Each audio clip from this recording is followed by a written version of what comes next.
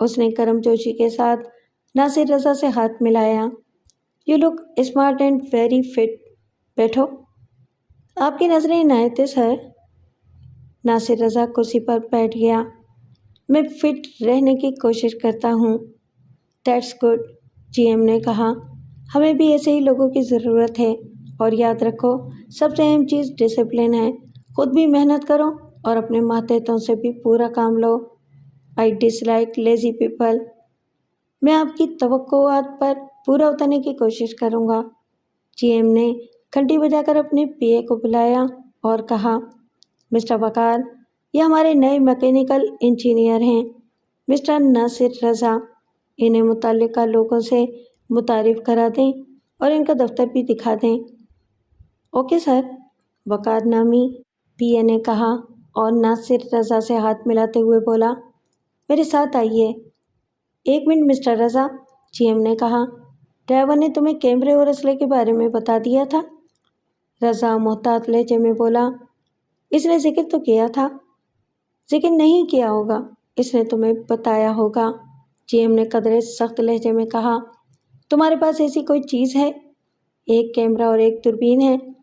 یہ دونوں چیزیں آج شام اسٹور آفیسر کے پاس جمع کرا کے رسید لے لیں۔ ناصر رضا یہ پوچھنے کی ہمت نہ کر سکا کہ اس پابندی کا مقصد کیا تھا۔ اس نے یس سر کہا اور پی اے کے ہمراہ کمرے سے نکل گیا۔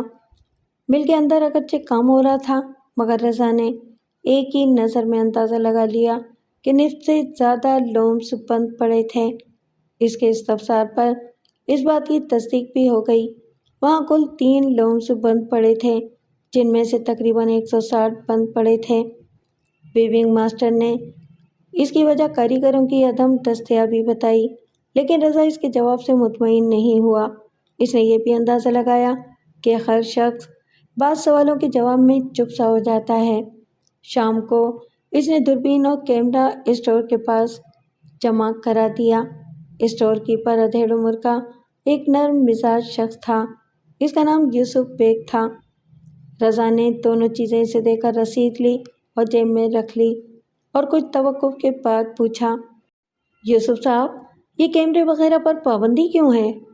یوسف بیگ نے ادھر ادھر دیکھا اور دھیمی آواز میں بولا، رضا صاحب، انسان کو اپنے کام سے کام رکھنا چاہیے۔ میرا آپ کو مشورہ ہے کہ یہاں زیادہ سوال جواب نہ کریں۔ عجیب بات ہے، یہاں ملازمین کو جتنی تنخواہ ملتی ہے اتنی اور کہیں نہیں مل سکتی۔ اچھا، بائی دا وے آپ کی تنخواہ کتنی ہے؟ 50,000 اور سال میں 3 بونس۔ آپ کی تنخواہ تو مجھ سے بھی زیادہ ہے۔ غالباً ابھی آپ کو آپ کی تنخواہ کے بارے میں نہیں بتایا گیا۔ یہاں آپ کو 60% آؤٹ اسٹیشن الاؤنس بھی ملے گا۔ ممکن ہے کچھ زیادہ ہی ملے یہاں، کیونکہ آپ ہائی آفیشلز ہیں۔ رضا نے دل ہی دل میں حساب لگایا، 60% الاؤنس کے ساتھ اس کی تنخواہ 1 لاکھ تک پہنچ جائے گی۔ وہ اس بات پر دل ہی دل میں خوش ہوا، لیکن وہاں کا ماحول اسے پسند نہیں آیا۔ یوں معلوم ہوتا تھا جیسے فضا میں انجانا سا خوف تیر رہا ہو۔ ہر شخص ڈرا ڈرا اور سہما ہوا نظر آتا تھا۔ کئی اور لوگوں نے بھی اسے زیادہ سوالات کرنے سے منع کیا۔ اسے یہ بھی معلوم ہوا کہ اس سے پہلے جو انجینئر وہاں کام کرتا تھا وہ پراسرار طور پر ہلاک ہو گیا تھا۔ میڈیکل رپورٹ کے مطابق اسے کسی جنگلی جانور نے ہلاک کیا تھا۔ اس کی لاش رہائشی علاقے سے دور جھاڑیوں میں پڑی ہوئی پائی گئی تھی۔